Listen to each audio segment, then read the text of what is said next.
Good morning, good afternoon, good evening, wherever you happen to be joining us from. This is Jim McKeith with Embarcadero Technologies, and today we have Marco Cantu who's going to share with us his case study on his Delphi Minifigures mobile app and the success and some of the things he's done to be successful with his app. So with that, we'll go ahead and take it away, Marco. Thanks. So this is a slightly unusual case study. So part of it is a case study, part of it is kind of lessons learned by deploying applications on mobile. In case you don't know me, I'm the product manager for Delphi, and well, I've written books in the past, and then I've had this kind of casually, I mean, it happened that I published this application. I'll get to the story in a second. So I'm going to get a little bit of a background of this application and what do I mean by successful. Do a short demo of the app itself and have a look I mean, not the entire code, but some of the elements of the architecture.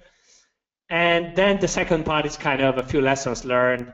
There is actually a lot of material there that I have kept in the slides and I'll share. I'm probably going to just pick a few of those to avoid going too long.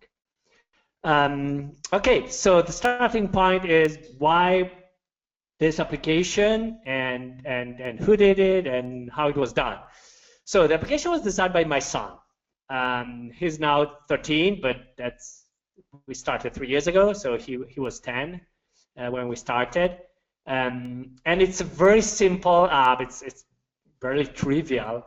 There is a list of minifigures from Lego, and you basically, over time, you can get new ones enabled. And as you get more, then you can also trade them. That was a later addition, or do some operations. But basically, you do very little with this application. I'd say close to nothing, because I mean, you get a new figure, and then you have to wait 30 minutes for anything else to happen. And of course, we got a lot of complaints online because it does nothing. Well, I mean, that's in the description on the App Store. So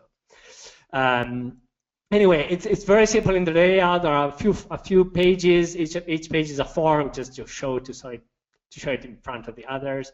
There is a companion server-side web worker app. I just give an idea, but it's probably 15 lines of code for the trading. And again, when we started it, it was not meant to I mean, be spread out. The only reason I published it on the store was to give it because that's an easy way to distribute to other people. I mean, yes, you can distribute the APK, but then people have to enable the permission to download, I mean, external APK files. So I thought, well, the easiest way to give it to 10, 15, 20 friends of my son and friends of mine and their kids is to put it on the store. I mean, it's free. I mean, I had an account anyway, so why not? So the goal was really to give it to a few people. Things went slightly different. I mean, within a few weeks, we started having like thousands and tens of thousands of installation. In the entire lifetime, the app got 400,000 installations on Android, 7,000 on iOS. It's now also on the Microsoft Desktop Store. I mean, Windows 10 Store using the Desktop Bridge. I think like a couple of hundred downloads there. So I mean, getting like 250,000 or close to 500,000. I mean, get an application in the hands of 500,000 people is, I mean, for my experience as a developer of Windows apps, it's mind-boggling. I mean, I have written an application that went to a few hundred people, maybe thousands, but I mean, 400,000 is a lot of people for something that had like never any advertising, any promotion, anything done. Just we put it there and we let it go. It's a popular theme, so yeah, that helps. But now the other side, that as we shipped, I think there was XC6, with the ability to support advertising, I did a new version with the advertising, and I mean that was also quite surprising. I've been using advertising on my website for ages. I mean, my website is a kind of a niche website, and also my blog, but still, I was able to get like $20, $30, I mean, a month, or I mean, some money like that, which, I mean, you don't care much, but it's still some. And I was expecting the same, but I was wrong. I mean, the amount of money that this application was able to get through was significant. I mean, we had an entire month with like $10 a day average, and overall, this application ended up earning a few $1,000s. Again, with very limited development and no advertising, no promotion. I was just checking some of the data. I mean, more than 16 million ad impressions. I mean, that's a huge distribution channel. So again, this came totally unexpected, and I think it's interesting. I mean, the reach that you can have, the outreach that you can have on a mobile application is completely different in terms of numbers to what you generally think of as a developer on the desktop platforms. So it's and again, this was without a plan, just happened. So okay, so that's the idea, that what happened. Let me show you the application a little bit if I can, because it's whatever. Let's see if it works. I have one screen sharing app that I like, but they stopped working. So this is my phone, and I'm going to start the application. It's fairly slow in terms of display, but there is this initial splash screen that takes a while because the application basically loads 300 images and creates a structure with them. So that's why there are a few seconds for loading. And then your images are, and then this is kind of the entry screen. The reason I created the screen is that you don't want to get the application looks stuck while it's loading. So having an initial screen with a progress bar really makes the application look more responsive. So the first form is created, and then everything else is created in the background, and like we'll get a glimpse of the code. So basically, the main point of the application is this collection of images. You have a bunch of those. Again, it's 200 something images. They're all there. When you have one, you can, if you have more than one, you can click on it and wait. It should expand. Okay. And then there are two options you can do. You can sell this duplicates. When you have more than one, you can sell it and you get some gold. Gold helps you accelerate the game. Or you can spend gold to trade it online. When you do online trading, there is a connection to the server. The server has a list of images. They're fixed.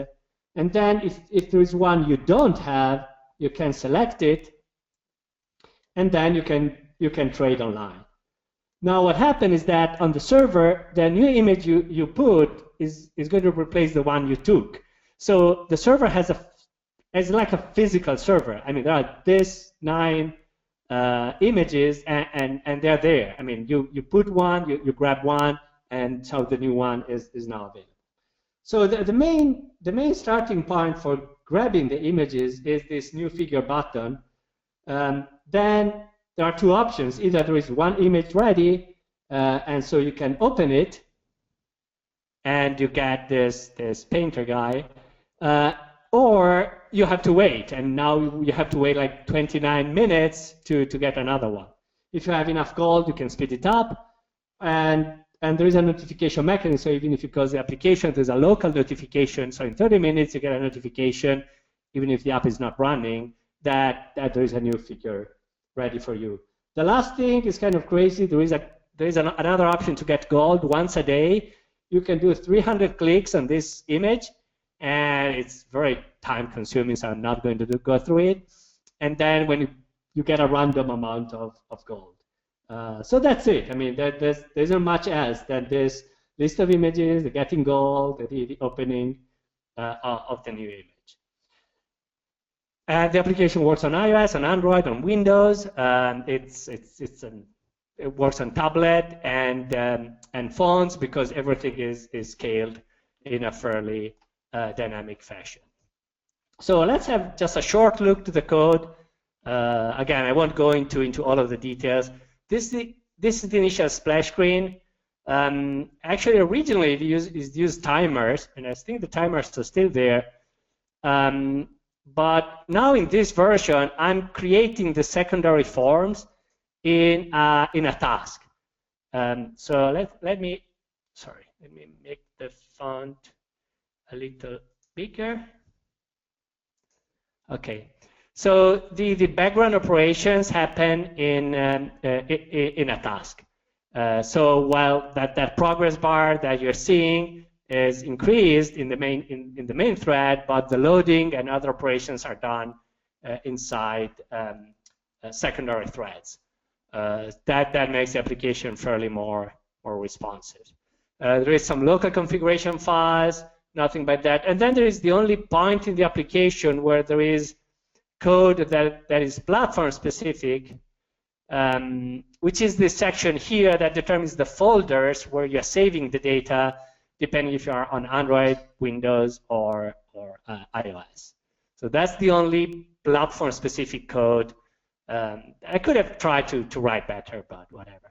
Notice this other very special, I'll get to it, why I've been doing this, but this is the option you have to get the current the folder for the execution. It's a very old-fashioned Delphi 1 or even DOS mode for getting the current execution folder. It does work very nicely on iOS, where it's kind of difficult to know where the application actually is at a given point in time. So this is one screen. The other screen that's worth looking to is the grid, but the grid starts empty. There is very little design time. There is only a vertical scroll bar here.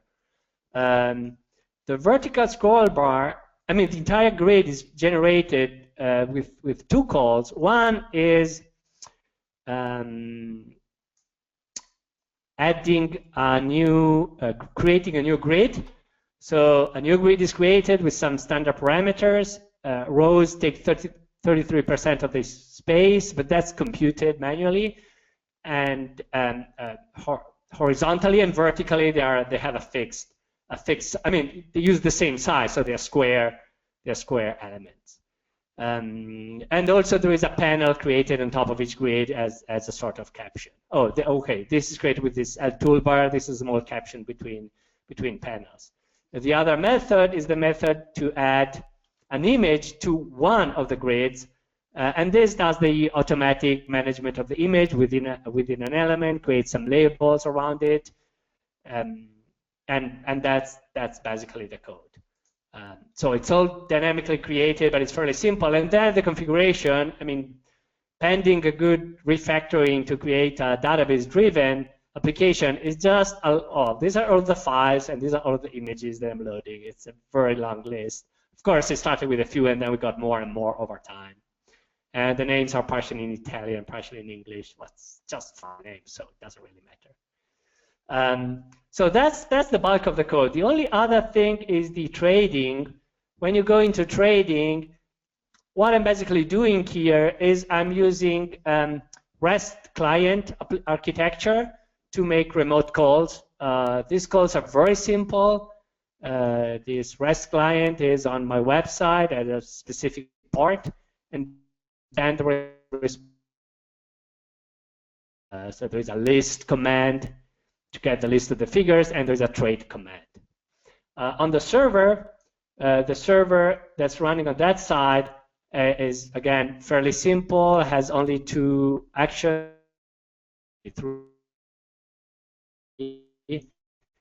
There is a list actually a few more, but basically actually a string list basically with the images, with the available images, and then there's a trade operation that will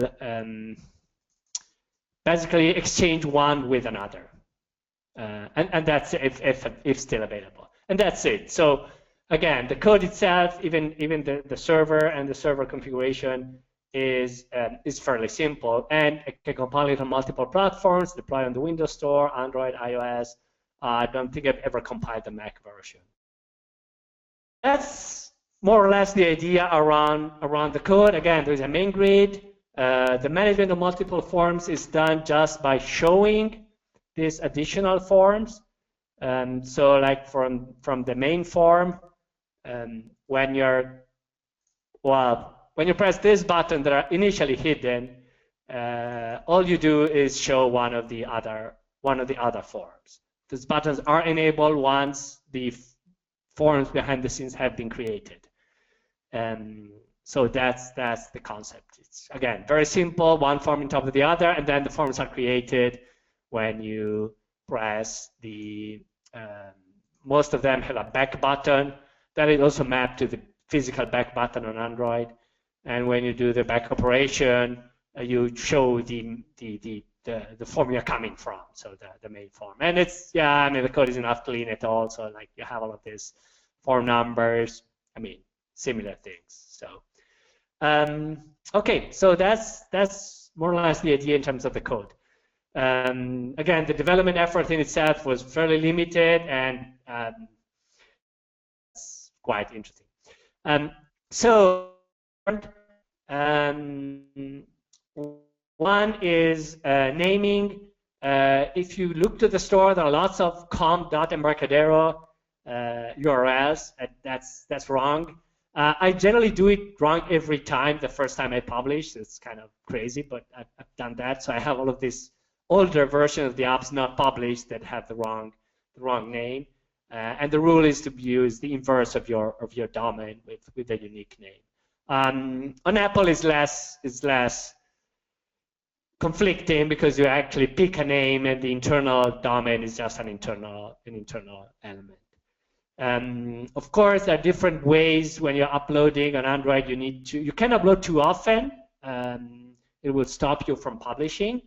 On iOS, it takes a lot of time, on the other hand, to get the code reviewed. Again, there are lots of wrongly named applications, but I mean, my first two, both, I named them wrong, and then I had replaced with the new one with the new name. But you can delete those, so this will remain in your log for a long time. There was also an article showing how many applications have wrong links, so it's kind of funny. Versioning is also kind of tricky because there are two versioning models. So if we get here and open the project options and go to the version info, Android, what drives is the version code, is this number. And actually, this is probably out of sync. Oops, sorry. I should have closed it. So what drives is the version number, and that's a progressive number. I mean, you have to increase it one after the other, and that what matters. I mean, everything else, the full name, is just ancillary. On iOS, it's the opposite. So on iOS, what really matters is the sequence of major, minor versions and build. Now, one trick is to keep the two in sync is to have the build that's continuously incremented. So even if I'm going to create version 3, this is going to be 3.0.23. So it will be 23 on Android, and the two numbers will match. Because if I go from 3.0.0, then on Android I need to go for a completely different naming rule, and that's not very handy. So the idea is to try to keep things in sync by adopting some sort of universal universal model for the development. Notice, I mean, 64-bit is the primary platform for iOS, and then there is the embedded 32-bit version compiled and distributed alongside. Okay, so that's actually the example, but we saw that live. That's a little older. I mean, it's version 18. When you're uploading, again, you upload different things with slightly different models. The process is not the same, but there are some nuisances, but nothing too worrisome. Advertising, it's as simple as dropping a banner ad component. Well, kind of. You need to create a Google ID. You need to load the advertising. The problem is that the banner ad is not. You can put it as part of your form, so you can add it, for example, to your main form, like I've done here. However, this is not technically part of the form. Will be shown on top of your form. So when you're moving to a different form, the banner ad might still show, because it's like a topmost window in front of your application. So make sure that all of your forms either have a banner ad and keep them all the same size, or a panel that remains empty as a placeholder for the advertising. Otherwise, part of the form will be hidden by the ad. Of course, if you're using multiple forms, if you have a single form, then there's no problem. Again, as I mentioned, AdMob on Android works very nicely. I have tried also to use the Apple advertising. That was pointless. I was getting a few pennies compared to, I mean, hundreds of dollars on the other side. So it's like, well, I don't know, it didn't work very well. The distribution was also very different, but still, Apple had a hard time even filling, I mean, with ads, the placeholder. So it wasn't a great experience. It's not really working. If you're really serious for monetization, I would suggest implementing AdMob also on iOS. That seems to be the best option in terms, or go for some of the minor advertising agencies.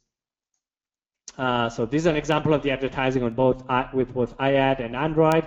Funnily enough, this was a Clash of Clans ads when that game was popular some time ago. The other thing that was interesting is for the advertising is that this was the effect. So the game was mostly played on weekends, so there was a spike every weekend and a drop during the week. So that was for a long time, and it's probably still is. I haven't checked recently.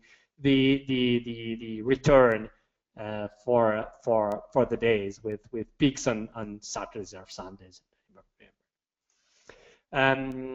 One of the problems I had with these apps was distributing resource files. This app is fairly large because it has 150 images. I mean, not terribly large images, but still, they take up quite some space. Now, on Android, you have more freedom. On iOS, it's tricky because you're not allowed to store these images as part of the document folder, which would be like a standard location, or even in the library, which is what Apple tends to suggest. The reason is that all of these locations are backed up on iCloud, and so you're not supposed to install. I mean, if files are repeatable, part of your install, they shouldn't be backed up. I mean, that makes sense because the application is available for download once more on your device.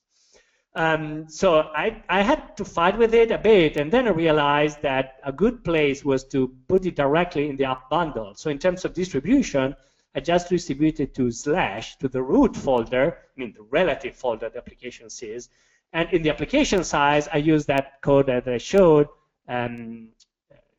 get the application exit path. So on Android, I'm using get document paths for the location, and this is the way distribution is done, assets internal. And on iOS, I'm distributing to /, and I'm loading from param_string.0 as, I mean, the path of param_string0, which is the local path of the application. Splash screen, I mentioned, actually blogged about this example with the splash screen, although I think my blog still has the original version with the timer. Then I converted it to using the task of the parallel task class of the parallel library as a way to do the loading in the background. Of course, I mean, if you just load, it's going to take seconds, and the application will be not responsive. The user will stop it, and even the operating system will complain that the application is not responsive, as suggested to terminate the application. You can also have a real splash screen. I mean, an initial screen. That's important, but again, that's if the application, if the main form takes time to start, it's a no-go. You need to have main forms that are very fast to start, and if not, replace them with a placeholder main form, which is not the real main form, but it is for the application level. Screen orientation, that's interesting. I mean, I've tried for some time to make this application work nicely on both screen orientations, I mean, horizontal and vertical. I mean, given that everything is dynamic, there's really no reason not to have flexibility. However, as you can imagine, I mean, the number of pixels you have on a phone with vertical layout and on an iPad with horizontal layout is widely different. So the images would be either, I mean, I had to put more images, but that was tricky for the positioning, or the images would be too long, too big, and of bad quality. And so what I ended up doing is what actually most applications end up doing, which is go for a fixed orientation. Actually, if you think about games, I mean, almost all of the games support only one orientation, depending on the game, either vertical or horizontal, but you don't provide the user the ability to switch the orientation dynamically. That's a disaster for the applications, because specifically on Android, if you switch the orientation, the entire application is basically recreated, and it's very tricky to handle it right. So the suggestion is, unless you have a specific requirement, just pick one orientation and go for it. And my case was vertical. Saving status, the trick here is that when you do, the data you might have to save changes over time. You need to consider that a user might have skipped intermediate releases, so you need to support upgrading for any of the older versions. And it's also very tricky to test, because you can't really test all of the different scenarios on the different upgrade modes. So you need to take some time to make the code very robust when migrating from a version to another. The web service, I had a big issue with the web service, which is there was no version. So I couldn't, at the beginning, so I couldn't figure out if the user, which version of the application the user had and how to adapt the web service to it. Now the current version has versioning, but that was not the original one. So I had to keep that running for a long time until there were like many users on that release. Permissions, that's a critical one. Although it's changing on the newest version of Android, most of the customers will still be on pre-Android 6 versions. So what happens with permissions is that, it's not a big deal. iOS will ask you the permission as needed on the API call. For Android, you have to predefine it in the configuration. And you do that in the Delphi IDE when you're building the application. Now, it's not a big deal. There is one issue, though. If you need an extra permission, basically the system will, even if the user goes for automatic updates, this will stop automatic updates. So with automatic updates, most of your active users, users that are still active on the phone that have your application will upgrade the application every time because it just happens on the system. If you add a permission, it requires manual intervention, and you're going to lose a lot of customers in that migration path. And I had some data, but was really a striking difference, like compared to having 70–80% of customers updating within a few days, you end up with like 20–25% upgrading. So it's really a very significant difference. So that's why a lot of applications ask even more than they need, just in case. Although you shouldn't exaggerate, because that might scare away some of the users that are a little sensitive of their privacy. So I also added Windows Store version. The application is not really great because I should have moved it to a different UI model. So I still have this form. So the forms are actually floating around. So the application is not really great, but I made it mostly to prove that applications could be published from Delphi. So I haven't really looked a lot into make it, improving the usability. So it does work, but it works in a fairly ugly way. But again, there's no main difference. It's the same exact app, the same exact source code. Versioning is based on 4 numbers, so version is slightly different, and permissions are indicated upfront, but there are many permissions to handle with, so that's also something that's fairly simple to handle. So again, consider Windows Store as a platform as when you're planning applications. Again, the application run, I think I might have it installed as a store app on this computer. Let me check. Yeah, this is the store version of the app. Again, loading, same exact code. You can click to get gold. You can scan your collection of figures. I don't have many here. And you can grab a new one, and this is the new image that's added to my collection somewhere. Yeah, there's a little bit of a sizing issue because of the scroll bar that I haven't fixed, but again, it mostly works unchanged, and I really it probably took me like 20 minutes to just clean up minimally to make it not working nicely, and that was all it took me. So that's more or less what I wanted to cover. The key point is that the stores provide unprecedented distribution opportunity for apps, and again, even a trivial, simple app with no push can make wonders. There is complexity in managing the stores, the play. There is a lot of complexity that's actually completely beyond the technical side. Like you have to handle the rating of your application, and also this is meant to be a kids application, so I want it to be rated for like 3 years old or something. In some countries, you have to put a lot of extra effort to get the rating, like in South Korea and others. So I think I ended up disabling it for South Korea because it's just too messy to handle. There is a lot of to be done, but that's mostly like administrative efforts and signing paperwork and things like that. But in terms on the technical side, Delphi creates the Apex, APK, and IPA files that you need to upload to the store. So as long as you have some of your settings right, you have your permissions, you have your code signing certificates, then it's really straightforward to get to build the image and upload it to the stores.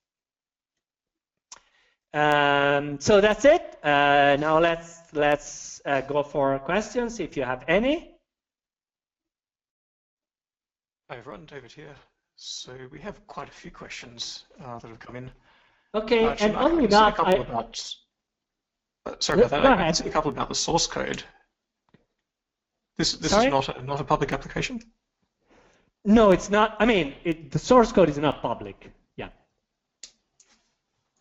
And there's a similar related question about people downloading the demo.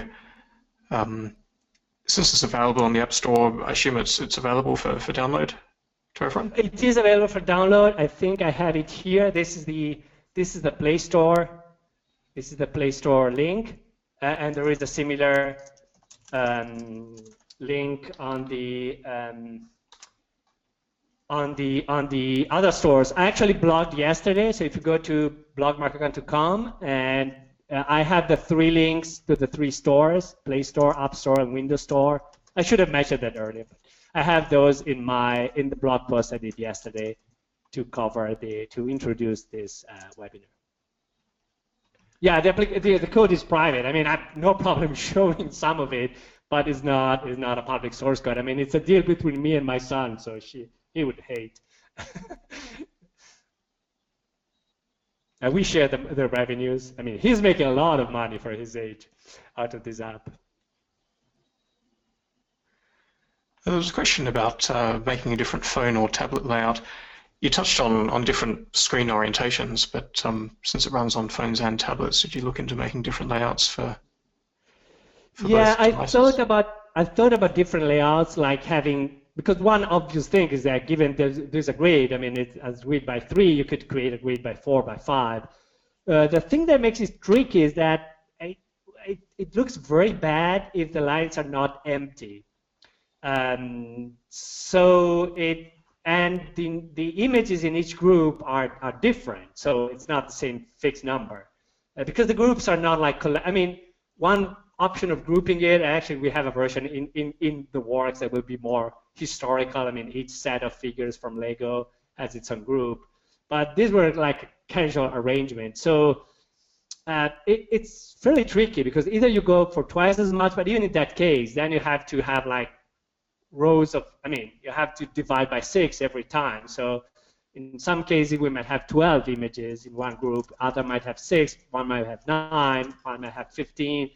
So it would be fairly tricky. So we ended up just using higher resolution images and making them fit even an iPad in a reasonably good way without having like too bad of an image.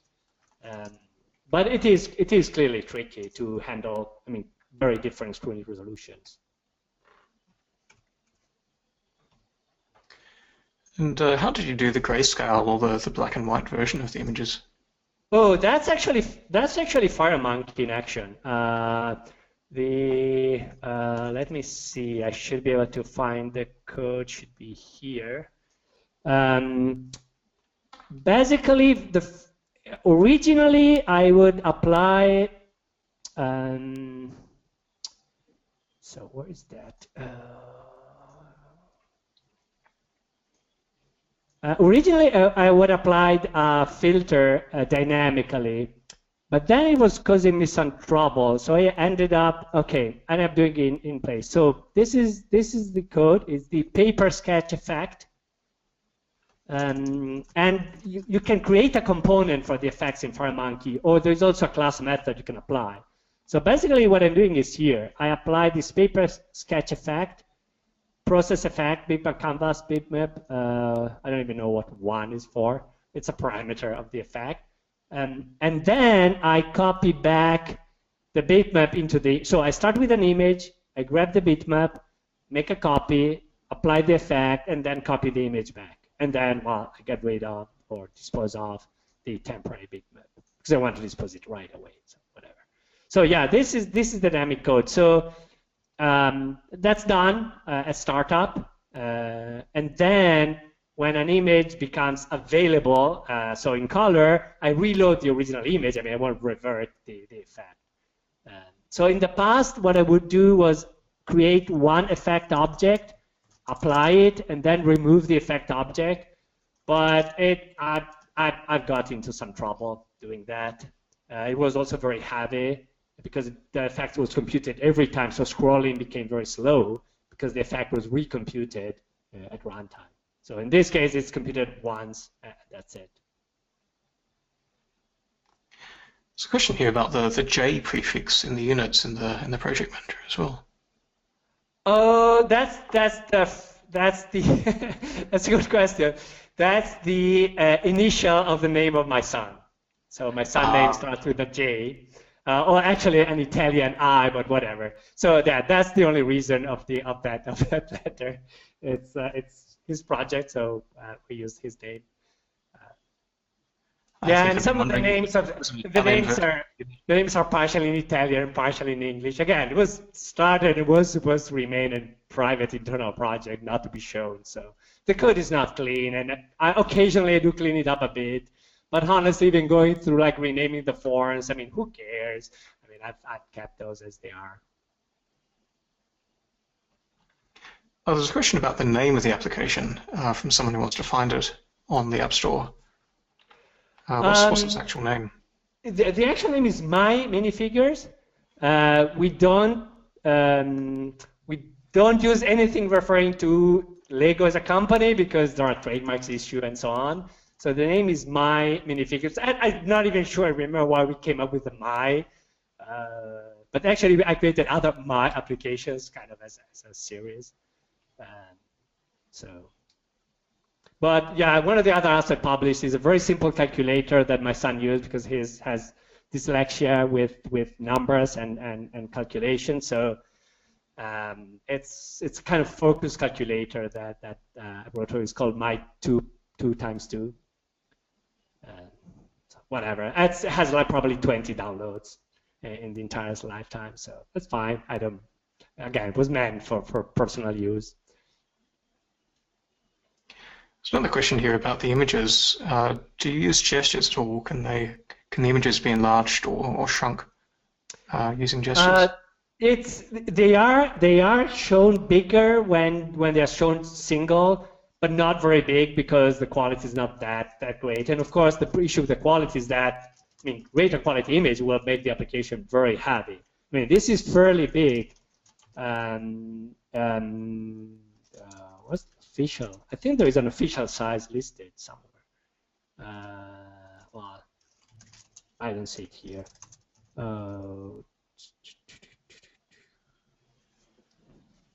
Anyway, I think the APK is like 17 megs or something. But again, most of it is the images because they are fairly heavy.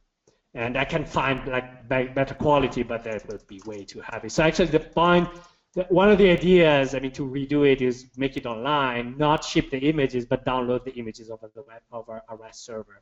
That would make the initial download smaller, and then we might download only the images as needed. So do the image modification, the grayscale or the color on the server, and download the smallest image needed rather than kind of a fixed size. But again, we might never end up doing, given I don't have as much free time.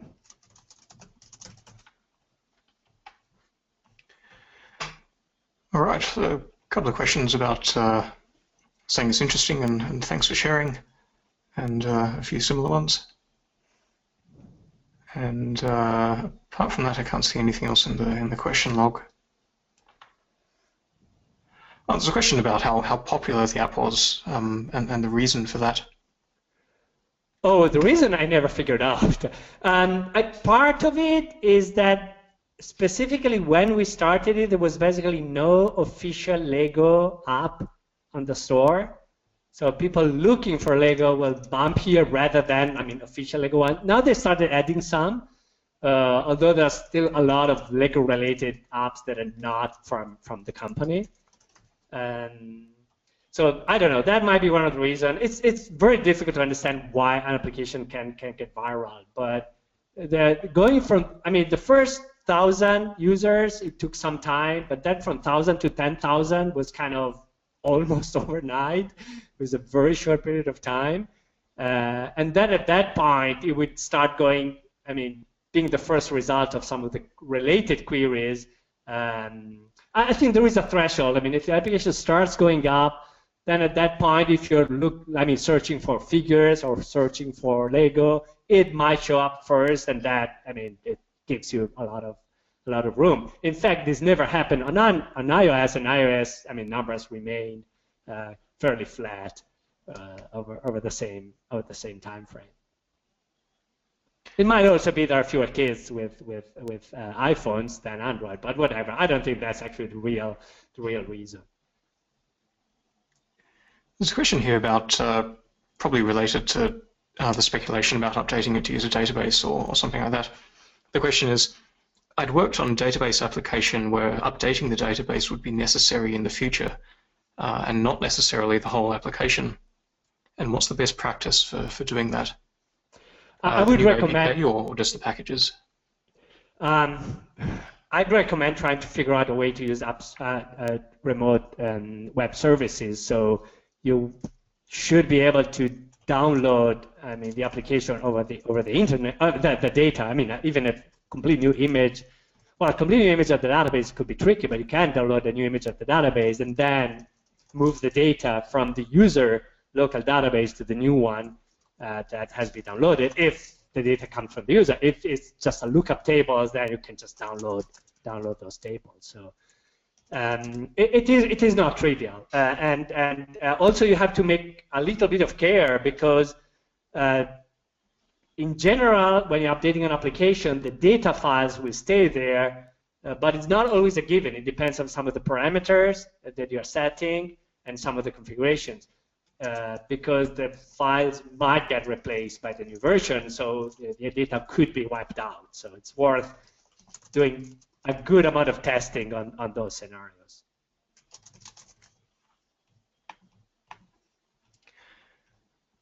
A few more questions have come in.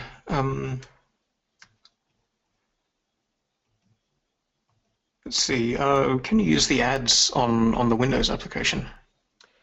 In theory, yes. I mean, Microsoft has an advertising services. Delphi doesn't surface it, so it would be fairly tricky. I'm not convinced that would move any money, but that's a separate issue. So there are advertising services. I'm not sure if AdMob is available on Windows. I don't think so. I know that Google is very active on promoting AdMob to iOS.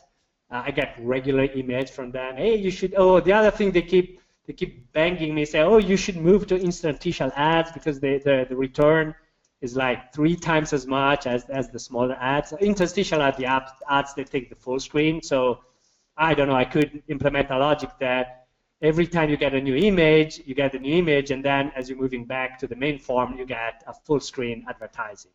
They claim those advertising have 3 times as much return in terms of people clicking than the regular banner ads. But honestly, it's fine as it is, I think. So they keep inviting me to webinars to show how to improve the return on my app with interstitial ads. And I've attended to one of them just because I was curious. It's a question about whether you use Interbase and the ability to subscribe on changes in order to only load new data from the server. You're not using a database at all at the moment, are you? No, I'm not using that. I'm using files, simple files with local data. The plan, again, I have a version kind of in the works, but it might never be released. I've started creating a full database, also again because I wanted to have something that follows like the release. I mean, Lego released these figures in 17, 18 blocks of mostly 16, some are blocks of 20 over the last 10 years. And so, yeah, it would be nice to have a version that follows, I mean, kind of a bit of the history. And so that, yeah, I started building a database behind it. And you guess what? I started building with the Interbase, but just because I happen to have a license. But that's one of the plans, to create a more solid data structure behind it. But again, it might happen, it might not happen. There's a question here about how many hours your son has programmed. He hasn't done the programming for this app. He's doing programming in other areas. So mostly he was the designer. He decided the UI elements. He decided the rules.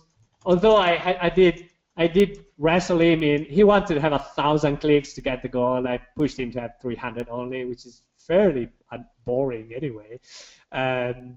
So in some cases we had some discussion, but mostly the UI, the behavior, all of the ideas behind the application are 100% his ideas, and I tried not to interfere.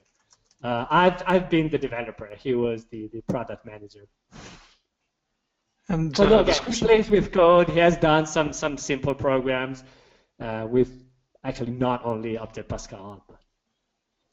Must be nice being the developer instead of the product manager for once. Oh yeah. I just have to follow his rules, but I think I logged 3 bugs against FireMonkey that I found while building this app, and they've all been fixed. There's a question here that actually I'm not completely certain I understand. It says the Windows Store in-app or test version API.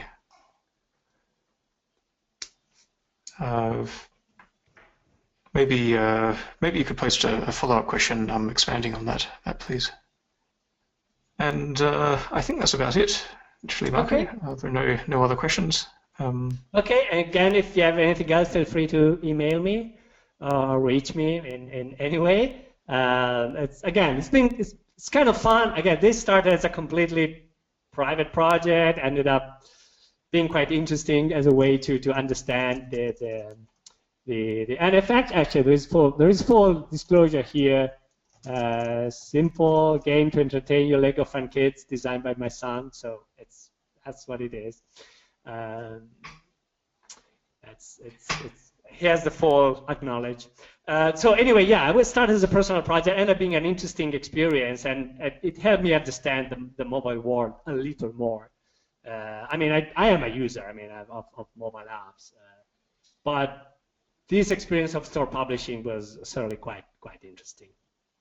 I really like the ability to prototype and do a lot of your testing on Windows, because you have that rapid compile turnaround time. You don't have to deploy it over, the wire to your device and stuff like that. It's such a huge benefit of developing with Delphi to be able to do that. And then, yeah, like you said, you just got to be aware of some of the subtle differences and such. So nothing replaces actually testing it on the device. But sure, no, you have to do that, but you can certainly do. I mean, a first good round of testing and debugging. Like for example, when I added like the server sides, the surveys for the trading. I mean, I wrote and tested and did almost all of it on Windows, and then just to make sure I give it a go on the device. But I mean, this is a pure HTTP, very simple call, so it's no big deal. But getting it right the first time, it took me a little, so it was good to be able to do the debugging on Windows. Yep. So there were some questions about getting access to the application. It's available in the App Store, so people can just go out to the App Store. The application in the App Store, the best way to get the links is if you go to blog.marcocantu.com. I did a blog post yesterday. And in that blog post, there are the links to the 3 versions, iOS, Android, and Windows Store. So it's, yeah, that's free to download, of course, so no problem at all.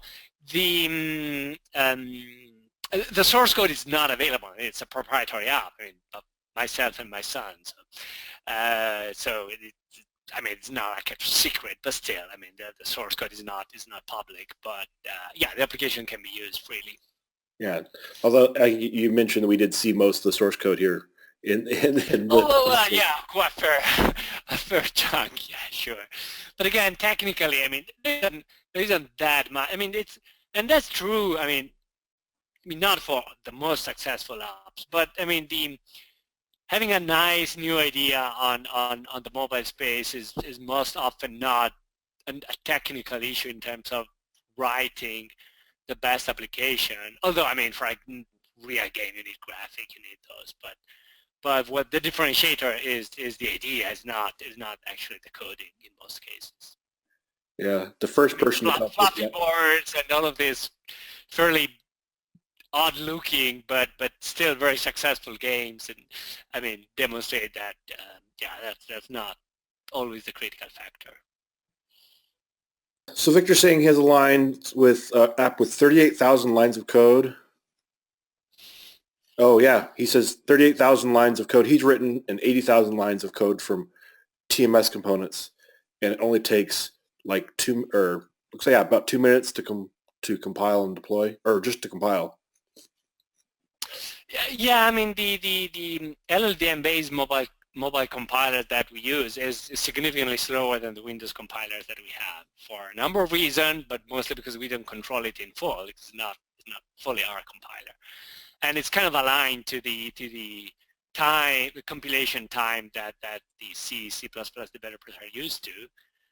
So it's not slow for that. Well, although it's still slower than the old Borland C++ compilers, but that's a separate story. But, so it's not the fastest compiler. The linker in particular, I mean, if you notice, it's not that much compiling. I mean, compiling takes extra time, but linking takes a huge amount of extra time. And it's actually, link is not even as smart as our linker in terms of removing unreachable code. But that's what it is. I mean, it's an external architecture that we get back onto, and we can't really, I mean, redo it. And that's the point for using an existing architecture. So yeah, compilation for a large application is not as fast as Delphi developers are used to. Yeah. You can do, there's things you can do though to speed that up as far as like, I guess linking is always going to take a long time, isn't it? Yeah. I don't know. The difference is large. I mean, and it's not even. And then the linker tends to be, I mean, with a larger. I mean, if the application is twice as big, the linker is not going to be twice as slow, but maybe 4 times as slow, because it has to. I mean, watch out for. I mean, it's kind of exponential that because that's what the linker does. It puts all of the bits together. And the more bits it has, the more trouble it has to finding the references. So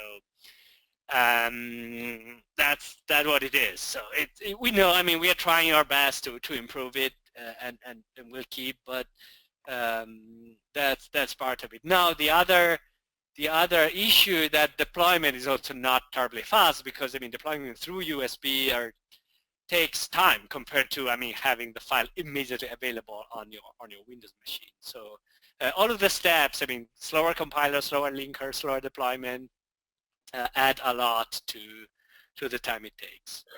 I did an experiment to see if I could speed up the deployment process, and every way I could come up with to transfer the binary to the device was just as slow, if not slower. So it's just like, okay, that's just the physical limitation of doing this with the target mobile device OSs. So Russell's asking a question here about your backend service that you have. Does it have a database, or what is it structured? I think you said it only has 9 figures at a time.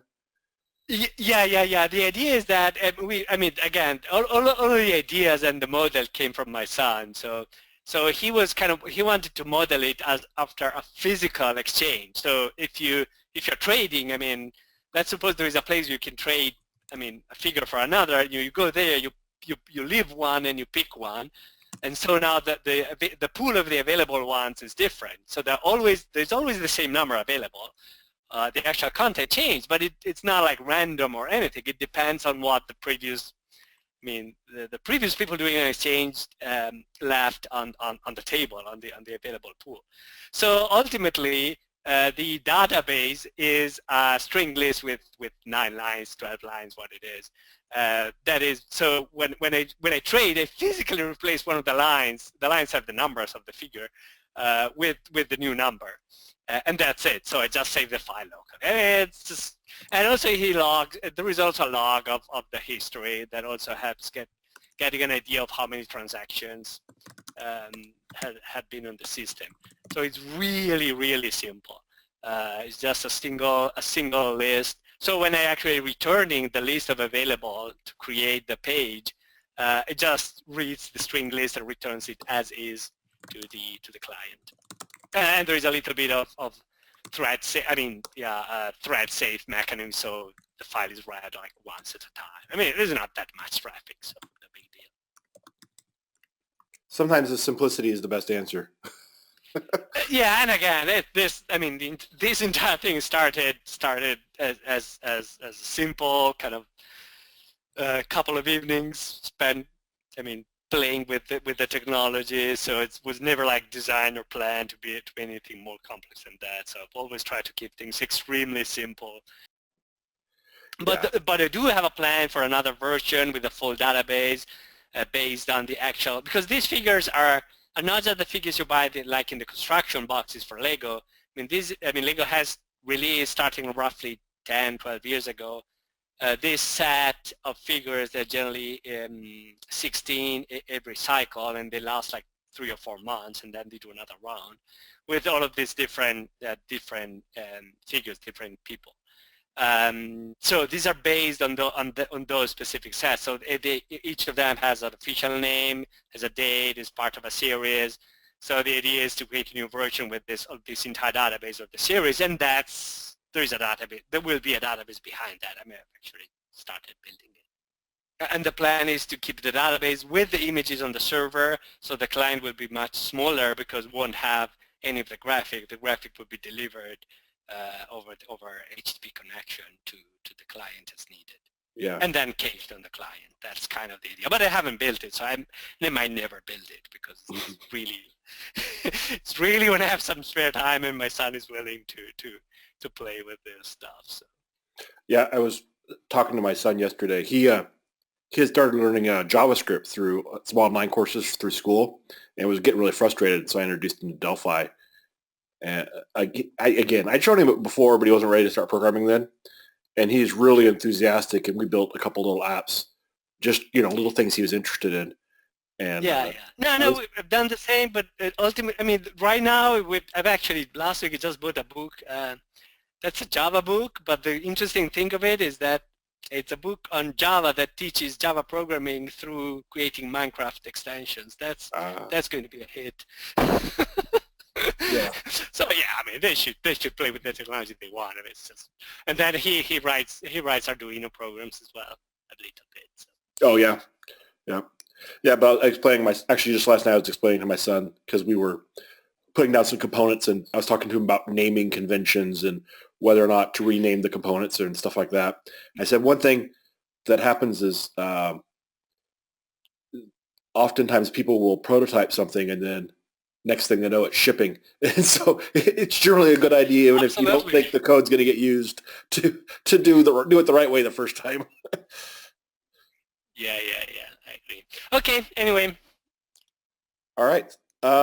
Fantastic. Oh, Russell's got one more question. He said, would you keep the inventory status on the back end, or would that be kept on the client side? Because that would add a lot of complexity to keep all those users there. Well, the plan with this new version, it would be to keep the inventory on the client, because we did get complaints occasionally that someone would crash the local file with his list and have to restart from scratch. So that's a complaint we've got. I thought about, I mean, there are ways to store it through some of these various like Google Play live interfaces and other stuff, but or you can push it to Facebook. There are all of these options, but ultimately it's a lot of work. So that one, no, sorry. It's not trivial to do that. So. Yeah. But yeah, one of the plans, if we do an online version that requires being online, at that point, yeah, would be creating like just a random UID based, user account, no login, no nothing too complex. That would allow somehow to keep the data. Okay, cool. All right, well, thank you, Marco, for sharing this with us. This is really interesting, cool to see your success and just how it all works. And it's great to see that, sometimes just little ideas. It's like, oh, I'll just put it on the store to share it with a few friends. All of a sudden can take off and be. Yeah. You never know. Yep. Okay, good. Bye-bye. Bye-bye.